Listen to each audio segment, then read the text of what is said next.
Bonjour Valérie. Bonjour Marlène. Alors, pour ceux qui ne te connaîtraient pas encore, est-ce que tu veux bien te présenter à nous? Eh bien, avec grand plaisir. Donc, je m'appelle Valérie, Valérie Charbot. Je suis maman de 4 enfants, grand-mère maintenant et infirmière de métier. Ok, très bien. Avant qu'on rentre en détail dans ce qu'est ta méthode, est-ce que tu peux nous expliquer un petit peu ton chemin, ce qui t'a amené jusqu'ici? Pour parler de Bubble of Love, donc Bubble of Love, c'est une méthode qui aide les femmes donc à sortir des grandes impasses de la vie. Parce que moi-même, dans ma vie, je me suis trouvée dans des énormes impasses et des ornières et à me dire mais comment faire et quoi mettre en place pour sortir de là. Valérie, avant que tu nous expliques en détail ta méthode Bubble of Love, je voudrais que tu nous expliques ce qui t'a amené à la créer, à la formuler. C'est une grande question. Effectivement, la vie m'a poussée à créer, à imaginer, à écrire cette méthode Bubble of Love par référence, tout simplement, à toute l'histoire de ma vie. Donc, toute petite, j'ai été confrontée à la maladie dans ma famille, ce côté vraiment destructeur de la maladie. Très tôt, je me suis posé les questions: «Mais pourquoi on tombe malade? Pourquoi certaines personnes ne tombent pas malades? Pourquoi certaines personnes guérissent? Pourquoi d'autres en meurent?» Et c'est ce qui m'a poussée à avoir, à faire des études dans un métier de la santé, d'où ce métier d'infirmière et la médecine allopathique n'a pas répondu à mes questions, vraiment pas. J'ai appris énormément de choses, mais je suis restée sans réponse à mes questions. C'est ce qui m'a poussée à développer et à aller me former dans ce qu'on appelle aujourd'hui les médecines, complémentaires. Ça, c'est une première partie. La deuxième partie, pourquoi est-ce que j'ai écrit Bubble of Love? J'ai écrit Bubble of Love pour aider les femmes à sortir des grandes impasses de la vie parce que moi-même, dans ma vie, je me suis trouvée dans une ornière qu'on appelle la violence conjugale et comment faire, quoi faire, que mettre en place pour rebondir derrière ça. Et la vie est magique et extraordinaire. Et quand on a quelque chose au fond de soi, que l'on cherche à exprimer, la vie amène sur notre chemin, qui l'on soit, amène les réponses et amène ce qui est nécessaire à ce développement. Et Bubble of Love, c'est ce chemin. C'est exactement ce chemin-là. Très bien, merci, c'est clair, ça a l'air intéressant, passionnant. Et encore une fois, est-ce que tu parles de moments très durs que tu as vécu dans ta vie? Comment on se relève après des moments comme ça? Quelle est, toi, ta méthode pour, passer ces violences ou ces moments difficiles? Alors, je pense qu'il y a plein de façons différentes et chaque personne étant différente, chaque personne trouvera aussi ses réponses. Hem, Par contre, avec mes 4 enfants et me retrouvant, maman solo, voilà, je me suis dit: «Mais qu'est-ce qui a fait que toi tu n'as pas sombré dans la dépression, la dépendance, le la violence aussi, Ouais. pourquoi pas?»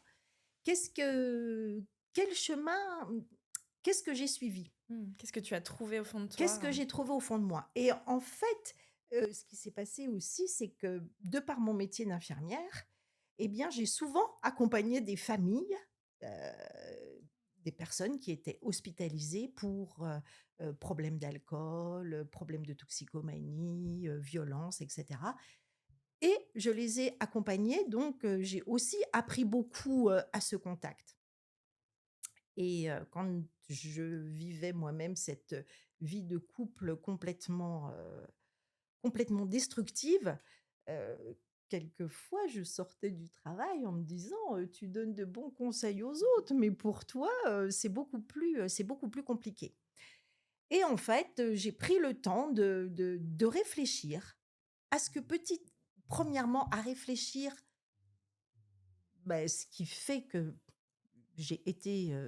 pourquoi est-ce que j'ai vécu cette réalité, premièrement? Qu'est-ce qui fait que j'ai plongé dedans?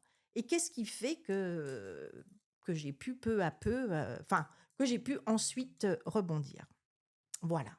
Donc cette méthode Bubble of Love, elle est en 7 étapes où on va déjà s'occuper de soi, réfléchir à ses propres besoins, comprendre, réfléchir pourquoi on ne satisfait pas ses besoins, pourquoi on a une estime de soi-même qui est tellement anéantie, tellement détruite, tellement... et comment on fait pour remonter cette estime de soi-même. Et puis après, on va observer que le cœur, quelque part, c'est complètement refermé à la vie. Et ça va être à nouveau le travail d'ouvrir ce cœur, de s'ouvrir à la beauté de la vie, à ce que la vie nous amène de bien et de positif, parce que quand on est dans les problèmes, que ce soit deuil, burn-out, dépression, violence, divorce, etc., c'est souvent bien difficile de se raccrocher à quelque chose de positif. On se laisse glisser sur tout ce qui ne va pas. On ne voit plus rien de positif. On ne voit plus rien de positif. Donc, c'est ce travail-là. Et ensuite, eh bien, c'est le grand travail du pardon à soi-même et à l'autre.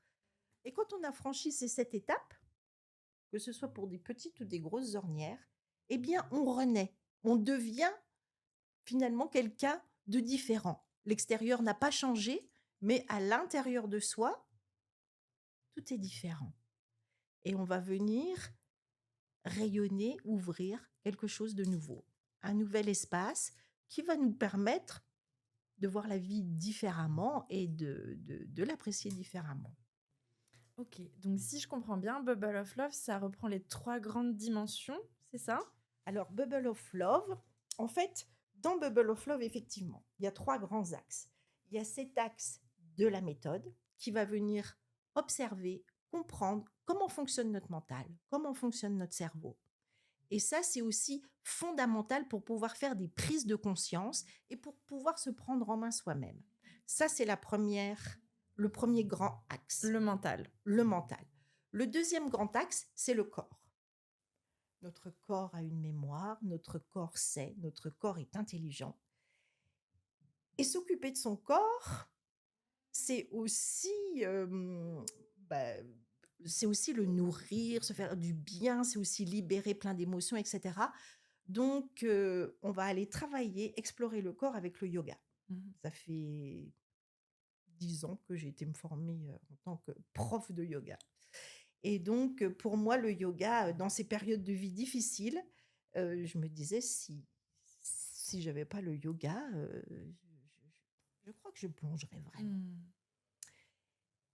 Le Donc, mental, un axe, le mental. le Le corps. deuxième, le corps. Le troisième, c'est l'émotionnel. Nous sommes des êtres humains.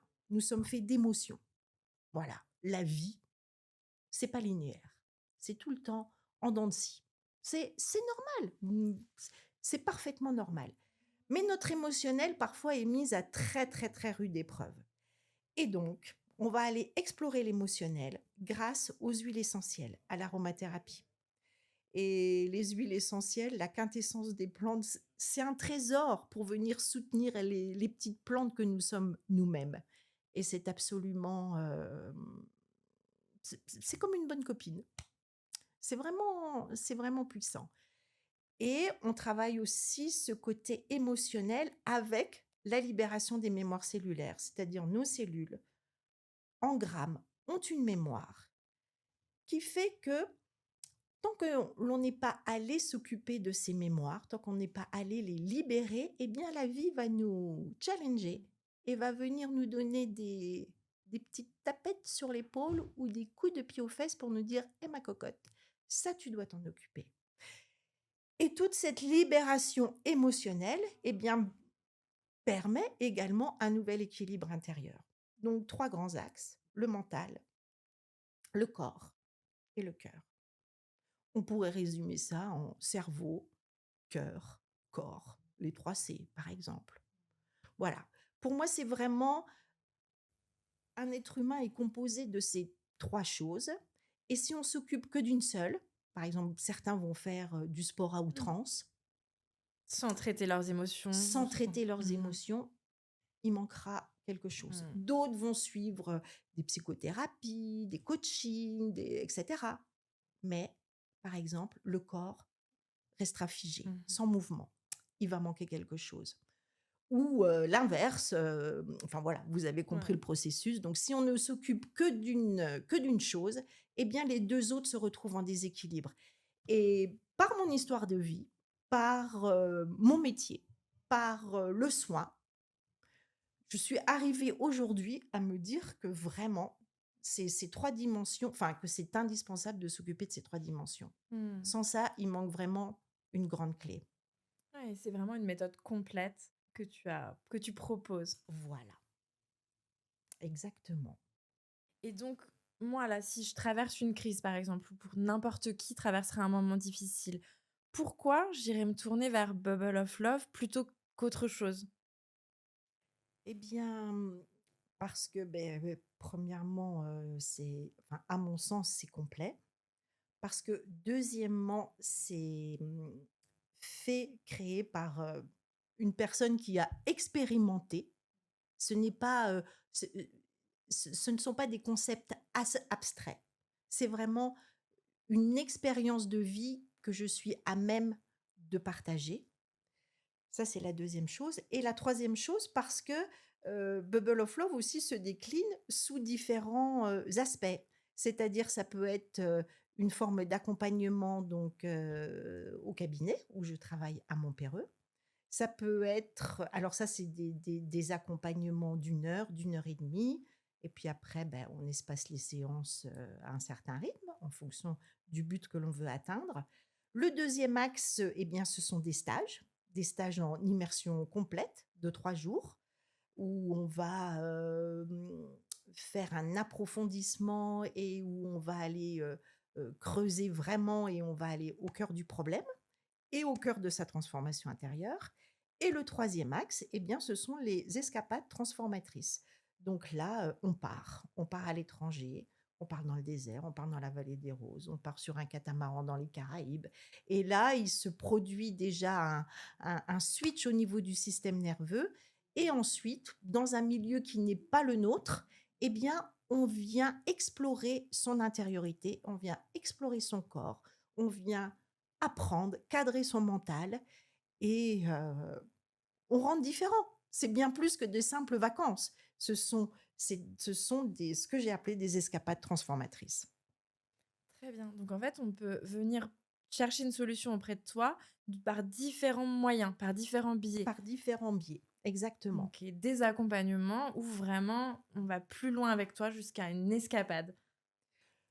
Exactement et chacun rentre par la porte d'entrée qui lui convient. Ça peut être, comme je disais, un accompagnement au cabinet où il y aura un temps d'échange, un temps de coaching, où il y aura un temps de travail sur le corps. Ça peut être venir aussi à des cours de yoga et ensuite, faire un stage. Ça peut être que le stage, ça peut être que l'escapade. Bref, chacun rentre par la porte qui lui convient parce qu'il y a des moments dans la vie, où on a plus ou moins les moyens, Mmh. plus ou moins le temps, plus ou moins enfin bref, il y a tellement de choses qui entrent en ligne de compte Mmh. et à mon sens, c'est important d'avoir plusieurs outils et plusieurs manières de présenter ces outils. C'est intéressant. Justement, tu dis qu'il y a plusieurs moments dans la vie et à quel moment tu peux faire appel à toi? Ou à quel moment les personnes font appel à toi? À qui destiné? Alors c'est destiné, en particulier, plus aux femmes, c'est sûr, vu que moi-même j'en suis une. Et ça peut être à des moments clés de la vie. Par exemple, par exemple, à mon cabinet, je peux recevoir, des personnes qui finissent leur cursus d'études, puis qui s'aperçoivent que finalement, elles sont pas très à l'aise, qu'elles s'engagent dans une voie qui n'est pas, adéquate et que ça vient leur créer des problèmes psychologiques ou des problèmes physiques et on va aller dénouer tout ça. Ça peut être, on est marié, on est en couple, on a une famille et puis, il se passe des choses dans le couple qui deviennent inacceptables, pour la femme ou pour l'homme, et puis qu'est-ce qu'on fait avec ça? Ou est-ce qu'on continue à être malheureux? Enfin, c'est tout un cheminement. On a besoin d'avoir des outils, de décoder, d'avancer pour être apte à prendre les décisions qui sont les meilleures pour soi. Il ne s'agit pas de prendre les décisions par réaction, mais les décisions dans l'action, ce qui est complètement différent, c'est-à-dire suite à un travail d'intériorité et où l'on capte, où l'on sait, où l'on apprend que maintenant c'est cette décision et pas une autre. Et ça, c'est un cheminement. Donc ça peut être, voilà, Des une grandes période de vie transitions. comme ça. Mmh. Ça peut être une par exemple, période de ménopause où, des femmes vivent, ça très, très Mmh. mal. Ça peut être suite à un Un deuil. deuil, oui. Par exemple, voilà, vous perdez, votre maman, votre papa et là, tout s'écroule. Bah, qu'est-ce qu'on fait pour remonter derrière ça?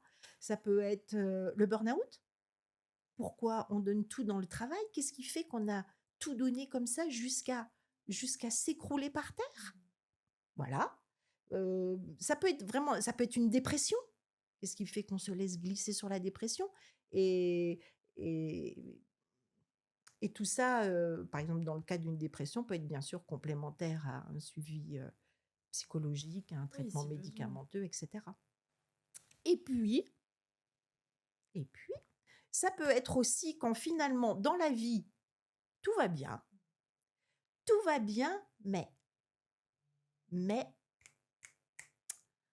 il y a un bout de la petite flamme là qui s'est éteinte et puis finalement, bah oui, dans la vie, ça va bien avec mon mari, ça va bien dans mon travail, les enfants ça va, mais en fait, qu'est-ce que je fais là? Je m'ennuie. Enfin, ça peut être, Retrouver quand on est en l'étincelle? quête de sens. Ouais. Qu'est-ce qui fait que qu'est-ce qui fait que dans la vie, on a une petite flamme, un élan? Ou qu'est-ce qui fait que cet élan s'est éteint? Et quand cet élan s'est éteint, bah, qu'est-ce qu'on va mettre en place pour le raviver? Et une escapade transformatrice, ça peut être vraiment le moyen de faire ça.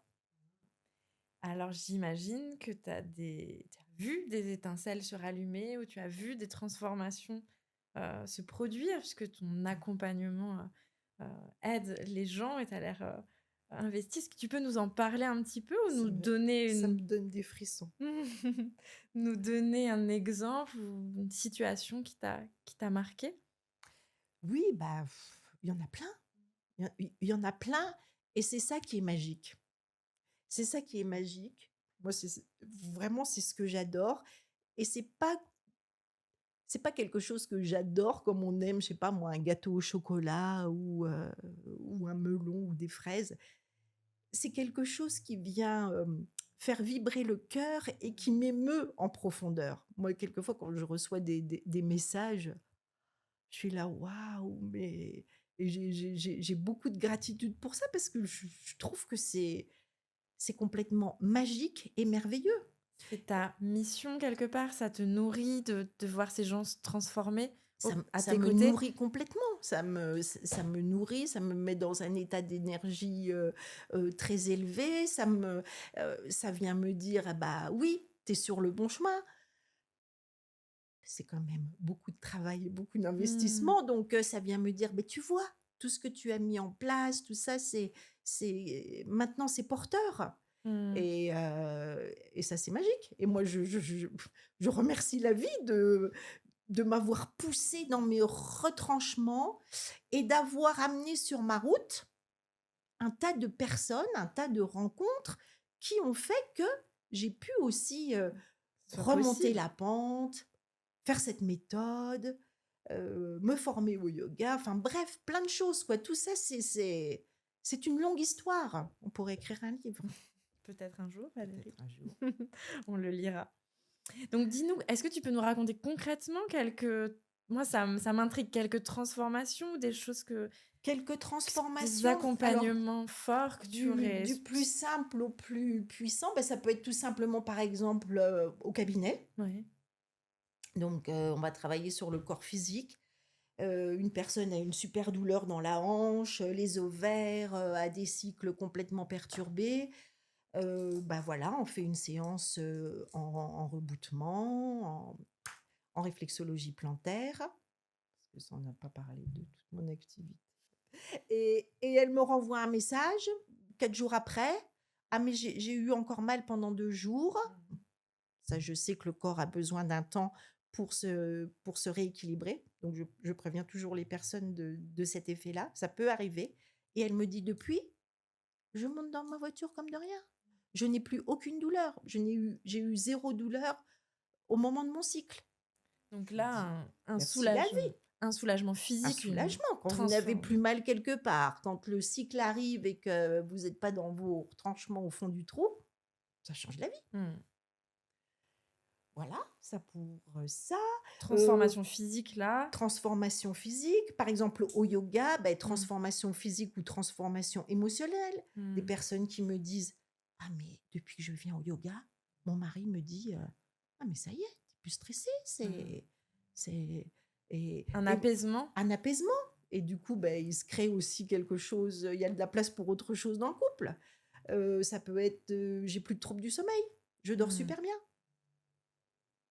Ça peut être, heu, ça peut être j'ai plus de troubles digestifs Mmh. ou, pareil, je contrôle ma douleur. Mmh.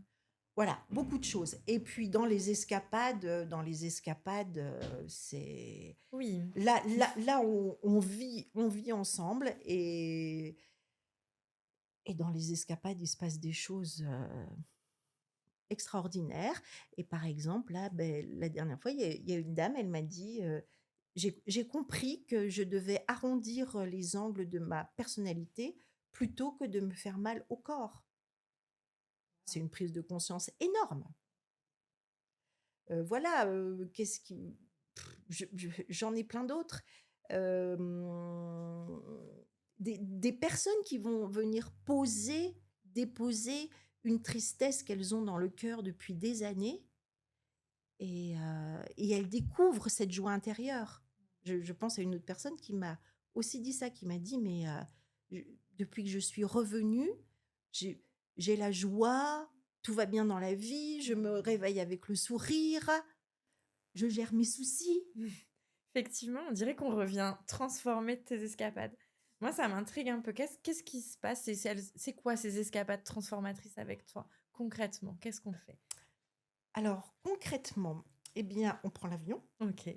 on prépare sa valise et après on se laisse porter.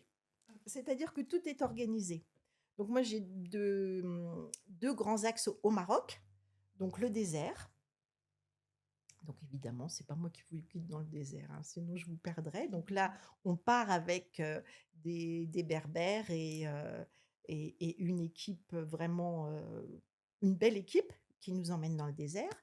Et dans le désert, bah, on va pratiquer le yoga, on va marcher, on va échanger. Et ça, c'est très puissant. Et ensuite, le désert, les dunes, le vent, les hommes du désert créent une magie. Et après, j'ai pas vraiment de programme parce que en fonction de qui est là, en fonction de ce qui se passe, eh bien, on va aller explorer le mental. On va, on va faire un cercle de parole. On va, heu, on va faire Mmh. Donc un si je soin viens du avec corps. toi, je vais me retrouver dans un groupe de femmes que je ne connais pas. Alors, dans le désert, femmes et hommes, ça OK, dépend. OK, Ou des fois que femmes, ça dépend. d'accord. Mais oui, effectivement, des Donc gens des que tu ne connais rencontres. pas. OK. Et tu vas te laisser porter. Donc il y a tout un temps d'échange, il y a cette rencontre avec une autre culture, Mmh. il y a cette rencontre avec un milieu que l'on ne connaît pas, qui va aussi, sans avoir l'air de rien, nous permettre de dépasser des peurs. Mmh. La peur des petites bêtes, la peur, de la chaleur, la peur de: «Mais mon Dieu, qu'est-ce qu'on va manger dans le désert? Mais mon Dieu, et la douche, on ne se lave pas?» Mmh. Eh bah, non, on ne se lave pas dans le désert. Mais comment est-ce possible? Enfin voilà, c'est tout un processus, Mmh. aussi bien des besoins fondamentaux que des besoins plus, plus les besoins de cœur, je Ouais. dirais. C'est-à-dire, bah, dans le désert, tout le superflu disparaît. Mmh. On doit rester connecté à l'essentiel. Et cet essentiel, c'est comme si cet essentiel portait chacun de nous vers le haut et il se crée une synergie vraiment Mmh. forte. J'ai vu à la dernière escapade dans le désert, alors ça m'a fait tellement plaisir. Donc les personnes qui étaient là ne se connaissaient pas et à la fin, elles se serraient dans les bras Mmh. et elles se sont fait des petits cadeaux Ouais. Une vraie cohésion, avec ce que chacun était. mmh, un C'est beau, beau ouais. c'est beau. Et certaines personnes reviennent parce OK. que elles en ont fait un, mais elles ont envie d'en faire un deuxième, Mmh. quelque temps après.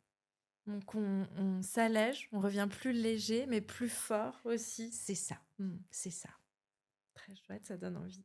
Et on va aussi donc dans la vallée des roses. Alors ça, la vallée des roses, c'est donc j'utilise beaucoup les huiles essentielles et en allant dans le sud du Maroc, en emmenant mes enfants en vacances, j'ai découvert la vallée du Dadès, la vallée des roses et de là est née l'envie d'aller à la rencontre des femmes qui cultivent et qui distillent l'huile essentielle de rose.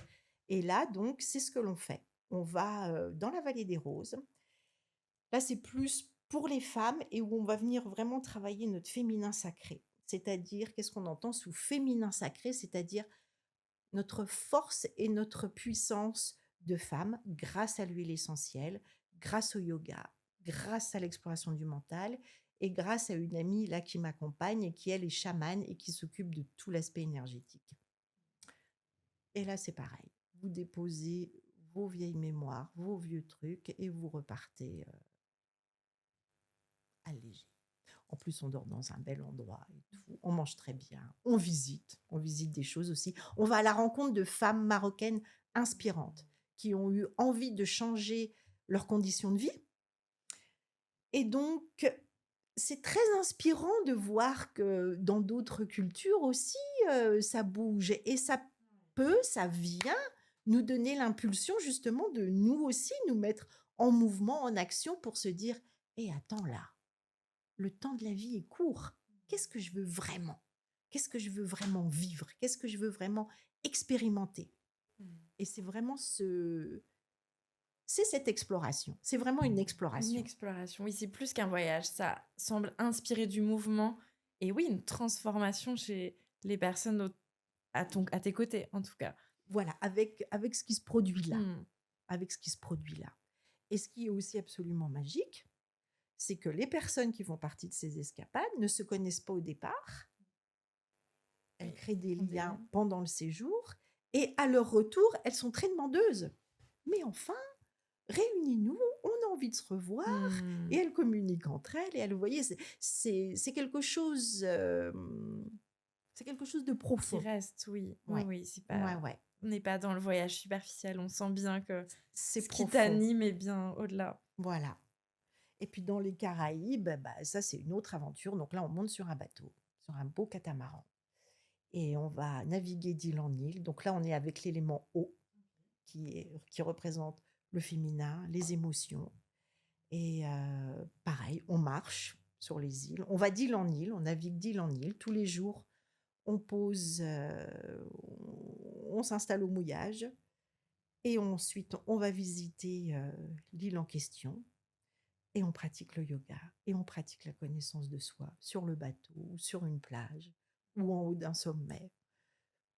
Tout dépend là où on est. Et tout ça œuvre. Et le marin qui est devenu un ami maintenant, bah, le soir, nous raconte ses histoires de marin Mmh. et on rit beaucoup. On rit, on pleure, on découvre, on s'amuse. Et toute cette légèreté, c'est comme si toute cette légèreté faisait qu'en fait, on pouvait aller d'autant plus en profondeur. Et tu me demandais un témoignage. Ben, il y en a un autre là qui me vient à l'esprit. Il y a une personne qui m'a dit, suite à notre dernière aventure au Maroc, et qui m'a dit le sacré. Généralement, on nous parle du sacré et elle dit: «Moi, j'ai fait beaucoup de rites au Mexique, et Mmh. cetera, mais on reste à l'extérieur, c'est-à-dire on observe». Elle dit: «Alors qu'avec toi, on est dedans, Waouh. on le vit OK. et waouh, j'ai trouvé absolument extraordinaire son retour. Donc c'est et effectivement, c'est vraiment quelque chose de c'est quelque chose qui se produit et Mmh. ça se produit dans l'instant et on peut dire que c'est le sacré puisque c'est avec le cœur. OK, merci Valérie. Je pense avoir mieux compris ce qu'est Bubble of Love et le spectre de ton accompagnement possible.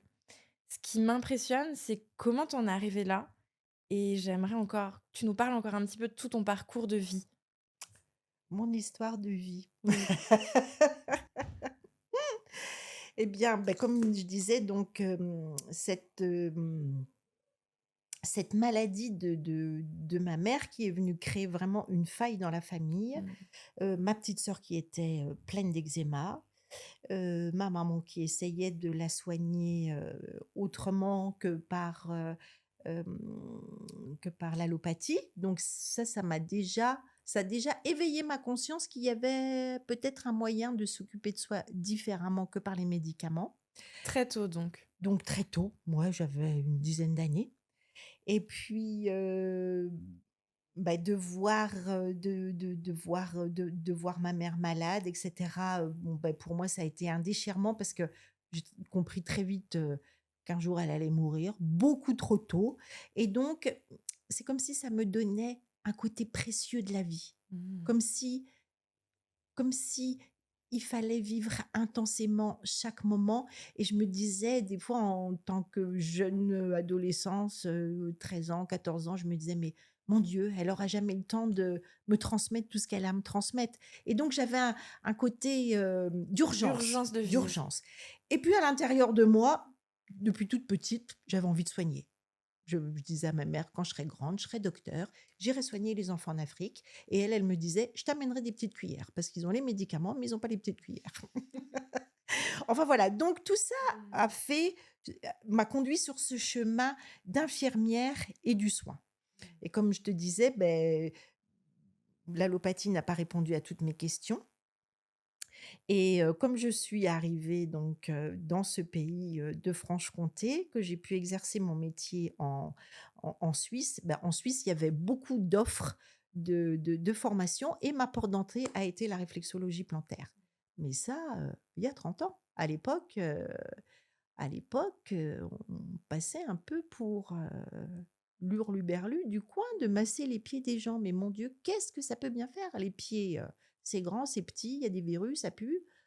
Quel intérêt à masser les pieds? Mmh, c'était moins compris, connu C'est que voilà, désormais, ouais. qu'aujourd'hui où il y Mmh. a pléthore d'outils, pléthore d'offres en soins alternatifs, il y a 30 ans, c'était vraiment, le Mmh. le le début.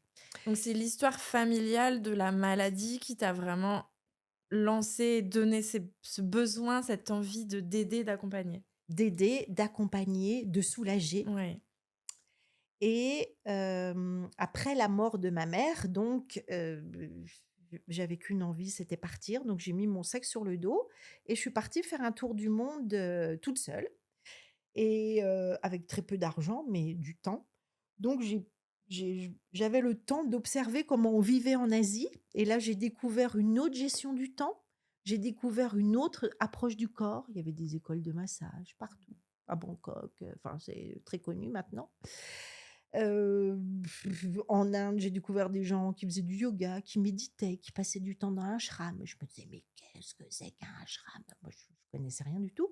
Donc tout ça m'a donné aussi une autre ouverture du corps et puis ensuite, comme j'avais pas beaucoup de moyens, quand je suis arrivée en Nouvelle-Calédonie, c'était une étape, dans mon voyage. Je n'avais plus d'argent, donc là, j'ai sorti mon diplôme d'infirmière tout neuf et puis j'ai travaillé là-bas. Là-bas, j'ai rencontré, le père de mes enfants, donc un Jurassien et on est revenu, on a passé 4 ans là-bas en Nouvelle-Calédonie. On est revenu en Franche-Comté. C'est lui qui m'a amenée ici puisque sa famille habitait proche de la frontière et c'est comme ça qu'on est venu travailler en Suisse. Au départ, on devait rester que 6 mois pour partir en Guyane. Finalement, nos premiers jumeaux sont arrivés parce que voilà, donc on n'est jamais parti. On s'est installé dans le coin et lui, petit à petit, tout s'est installé en douceur, de manière, un peu sans s'en apercevoir comme ça et lui a commencé à, être dépendant de l'alcool, être dépendant du cannabis, et puis avoir des phases de violence. Moi, je comprenais rien du tout. Enfin, je me disais: «Mais c'est pas possible, je vis un cauchemar». Et puis, tout ça s'est intensifié peu à peu. Pendant ce temps-là, moi, j'ai commencé à me dire: «Mais je peux pas continuer à vivre comme ça, c'est pas possible». Tu as pris Mais conscience de je quelque chose? Mmh. Voilà, mais je n'avais pas du tout les La moyens de solution? prendre une décision et encore moins de solutions. Enfin, je voulais sauver ma vie de couple et je voulais sauver notre famille. Mmh.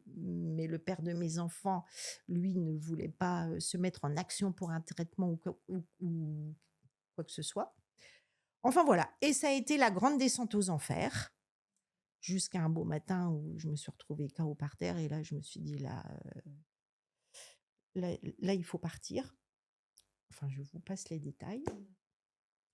Et donc là, je me suis retrouvée, SDF pendant tout un été avec, mes 4 enfants et là a commencé le processus de la reconstruction. Et ça a été un très, très long chemin et jusqu'au moment où je me suis dit: «Non mais lâche ce vieux mantra, la vie c'est comme un gâteau de merde et on en mange un petit bout tous les jours». Et un beau jour, je me suis dit: «Mais non, mais la vie est belle, il y a autre chose dans la vie». Et en fait, ce petit déclic était l'aboutissement de tout un travail sur moi, de toute une exploration, de relations aussi, les amis, qui m'ont tendu la main et cetera. Enfin bref, de plein de choses.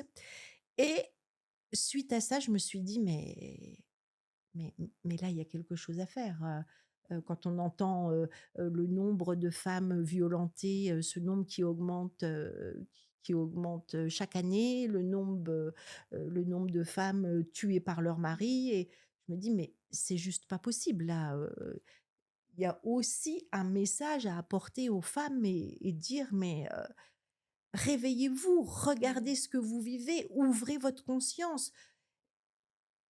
Il y a quelque chose à faire, ou ma foi, l'un et l'autre dans le couple se transforment et la famille peut continuer, mais en tant que femme, juste posez-vous la question, mais est-ce que c'est plus facile de vivre l'inacceptable et l'insupportable que de dire stop? Qu'est-ce qui vous empêche de dire stop? Et c'est vraiment ce chemin-là, parce que dans les femmes violentées, dans le couple, qui a honte? La femme, pas l'homme. Et ça, c'est quelque chose vraiment à renverser comme paradigme. Et moi, le message que je voudrais dire aux femmes violentées, c'est: non, n'ayez pas honte. Soyez dans la peine, dans le chagrin, dans la souffrance, d'accord. Mais c'est votre mari qui doit avoir honte, enfin votre conjoint, votre compagnon, peu importe. Oui, c'est par ta propre expérience que ta propre transformation à toi, que tu as construit finalement cette méthode et cette envie d'aider, les femmes qui vivraient la même chose. Cette envie d'aider les femmes qui vivraient la même chose, et je sens l'émotion qui monte.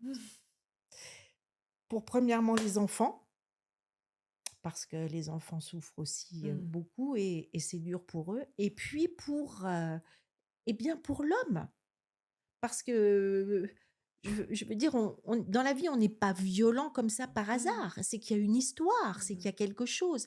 Et pourquoi est-ce que les hommes, là, ne reprennent pas non plus leur Mmh. puissance masculine pour aller observer ça et continuent à subir leurs assauts de pulsions violentes? Mmh.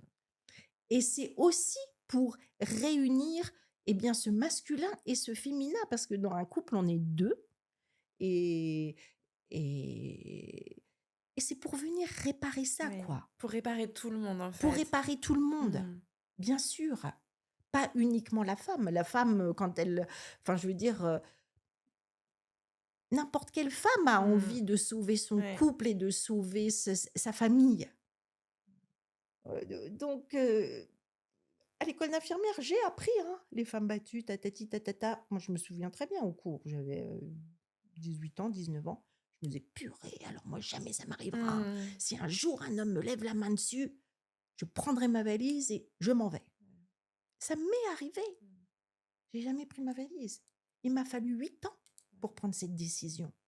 8 ans d'enfer. Un long parcours. 8 ans de voilà, de contenance, 8 ans de paraître. Mmh. Ne pas le dire à la famille, ne pas le dire à sa sœur, à ses sœurs, ne pas on n'en parle pas, on et ça c'est aujourd'hui, à On te s l'époque où on va sur la lune, non, ça doit être terminé. À l'époque où on fait des bébés éprouvettes, à l'époque des réseaux sociaux, ça doit être terminé, quoi. on te sent complètement libérée, en tout cas maintenant et avec cette, force et de légitimité pour aider, et accompagner, les personnes. Mais c'est vraiment mon désir dans cette Mmh.